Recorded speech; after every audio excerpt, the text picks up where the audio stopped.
So let's start out with a definition. Supply chain management is the delivery of enhanced customer and economic value.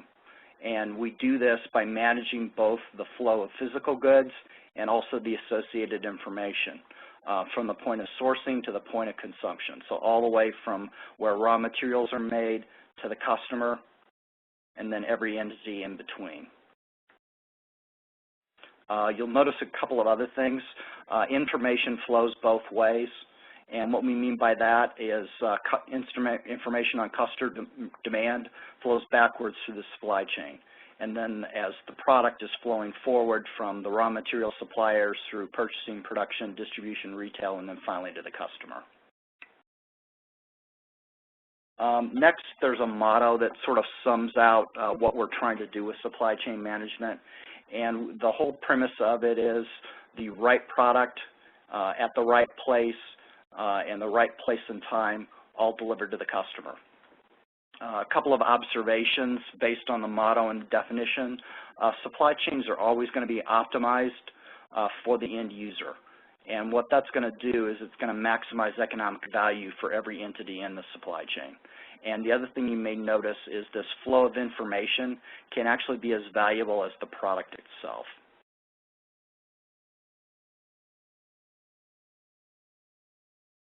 Now, there's three main ways we implement supply chain management, and with this, I'm going to say exactly what is supply chain management and how do we make it work, and there's three ways to do this. The first thing is we're going to be trading information for inventory, and what I mean by that is by having knowledge of customer demand throughout the supply chain, that's going to enable you to reduce your safety stocks of excess inventory at every level throughout the supply chain. So as the level of uncertainty goes down, the safety stocks can go down as well. And what this is going to do is it's going to enable everybody in the supply chain to achieve much greater efficiencies. The next thing we're going to be doing is we're going to be using electronic transactions, sometimes called electronic documents, to decrease manual data entry. And that's going to do several things for us. It's going to reduce costs because we don't have to pay somebody to sit in there and key in data. It's going to improve the data quality, and it's also going to rapidly accelerate the business cycle. And information is going to be moving much more quickly. The other thing we're going to do is we're going to deploy automation technologies. And what I mean by that, barcodes and radio frequency identification tags, or RFID tags. And again, that's going to do the same things for us that the electronic documents did. It's going to decrease manual data entry, reduce transaction costs, and improve data quality.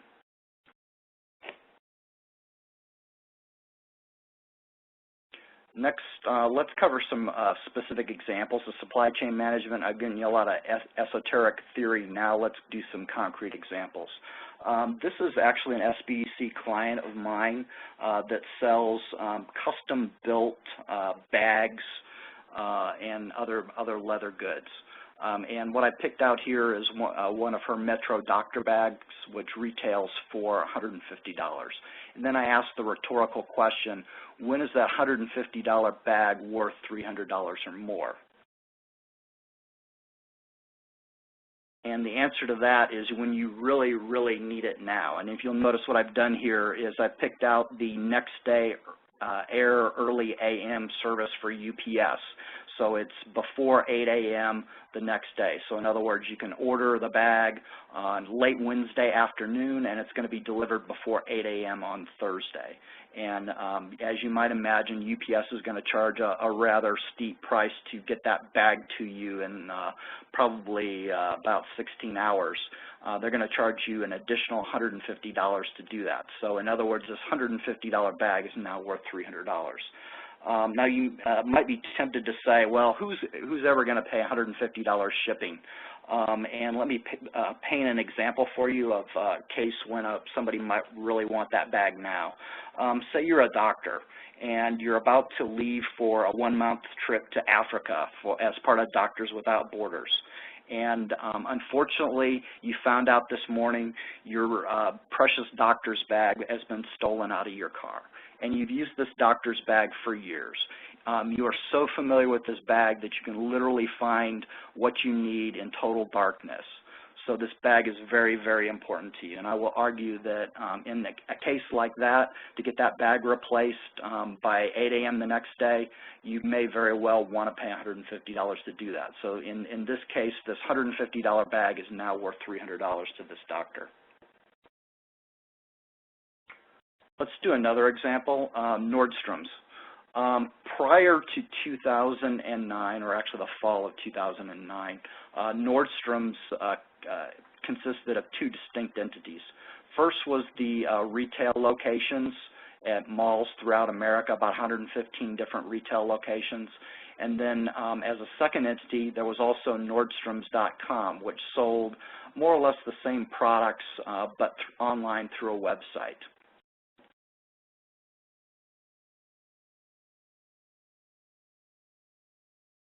Then, in September of 2009, Nordstrom made a switch in how it managed the inventory for its stores. And what it did was it made inventory for all 115 of the regular retail stores available online. In other words, say there was this special Marc Jacobs bag sitting in a store somewhere in Seattle, and somebody goes online in New York looking for that one bag, and say that one bag only exists in the store in Seattle. The customer in New York shopping online can still see that bag online and buy it. And they can do one of two things. They can either have the bag shipped directly to them, or they can have the bag shipped to their local Nordstrom store so they can go in and pick it up directly. Now, by doing this, Nordstrom's noticed several improvements. First of all, the same source sales were up 8%. And that was after being down the 12 months prior to making the change. The other thing I noticed is customers who bought merchandise after searching for an item on the web store actually doubled. The next thing, or a big advantage they noticed, is closeout items were able to sell for full price on the website versus the stores having to take huge markdowns. I don't know if you've ever been to one of the Targets in the Bay Area, but I used to love going to the Target stores in the Bay Area and looking for their markdowns, because sometimes you could find items at 50% or maybe even 25% of normal sales prices. They're looking to get stuff off the shelves and out of their warehouse and into customers' hands so they don't have to hold the costs of maintaining this inventory. So most retailers using markdowns to get rid of items. What Nordstrom's was able to do was, because customers throughout the country and even throughout the world could see these items, they didn't need to mark them down, because somewhere somebody wanted those bags and they were willing to pay full price to do it. So instead of selling stuff at drastic markdowns, they were able to sell these closeout items at full price or nearly full price. And then the next big thing, multi-channel shoppers. Now, what's a multi-channel shopper? A multi-channel shopper is someone who frequents your establishment through multiple channels, one being the website, the other being a brick-and-mortar store.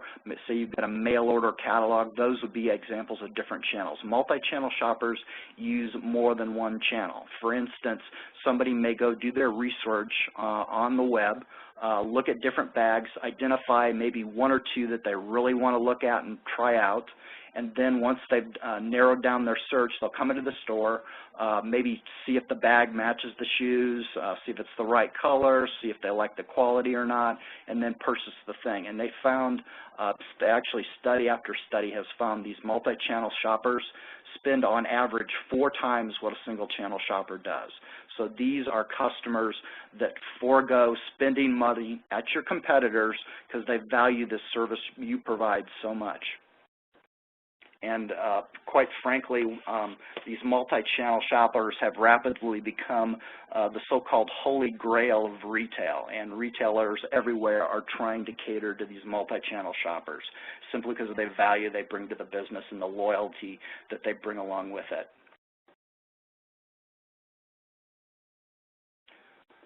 Let's talk about supply chain management in a little more abstract terms.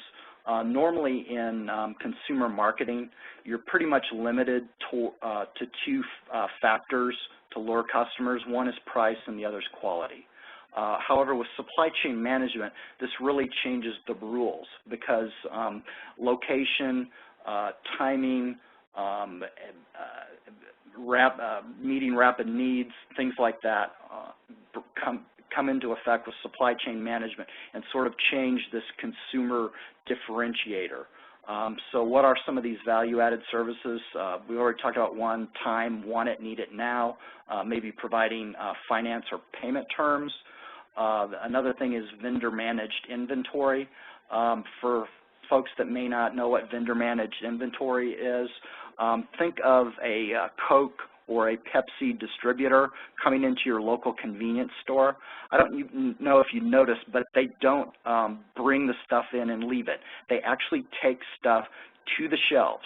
So they stock the shelves for the retailers. They maintain, they sometimes even clean the shelves for the retailers. And then before leaving, they'll bring a form to the store manager and tell them exactly what they did, what was delivered, what was taken back, what was damaged and replaced. So that's what we mean by vendor-managed inventory. And I've finished with a rhetorical question, what are some others? So what I would like to do is please take a moment and think about value-added services, and especially think of your own business. What are some value-added services for which your customers are going to be willing to pay a price premium? And what I'd like you to do is the WebEx text entry tool, and it's immediately above the slide screen, you'll see a capital T. If you click on that capital T, then click in the screen, and then you can type in an entry. For instance,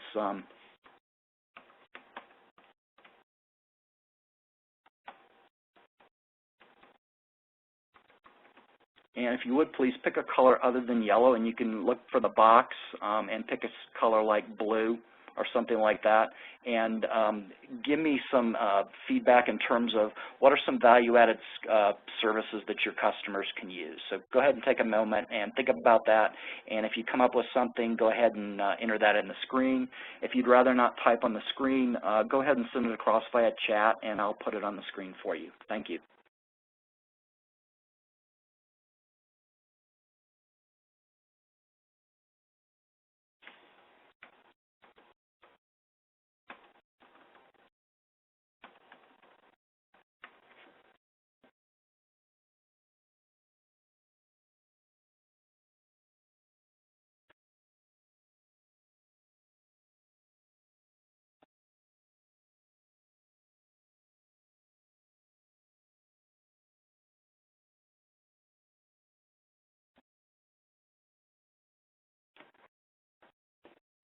Okay, thank you very much to everybody that participated. I see we've got probably several, okay, good. Multi-channel shopping support, product samples, consignment, JIT, direct ship, again, JIT. Let's take a look at some of the answers that I created before time. Parts and sub-assemblies for JIT manufacturing, suppliers that support manufacturing operations provide a valuable service that greatly reduces the inventory holding costs of their customers, so they can justifiably share in some of these savings by obtaining a price premium for this service. The other thing, vendor-managed inventory, we talked about that a little bit before. Think of the Coke and Pepsi distributors that come into your convenience stores and stock the shelves. Payment terms, financing, discount. Has everybody or anybody, for that matter, heard or seen an invoice with the term on it, 2%, 10, net 30? What that means is if you pay the invoice within 10 days, you get a 2% discount, whereas the net sum is due in 30 days. Superior customer service is, again, something that provides value to your customer that they're going to be willing to pay a premium price for. Consignments. Do people know what consignments are? I actually have a client in Oakland that sells rap music CDs, and occasionally a music artist will provide them these CDs on consignment. And what that means is my client, the retailer, doesn't have to pay for the CDs until they're purchased by one of their customers. So in other words, the inventory holding costs for these CDs is nothing because the music artist is actually holding the inventory costs for them. Something else, multi-channel shopping support. As seen with the Nordstrom example, multi-channel shoppers spend 4 times as much as the average shopper, and retailers everywhere are looking to obtain and cater to these multi-channel shoppers. Another item is customized and personalized products.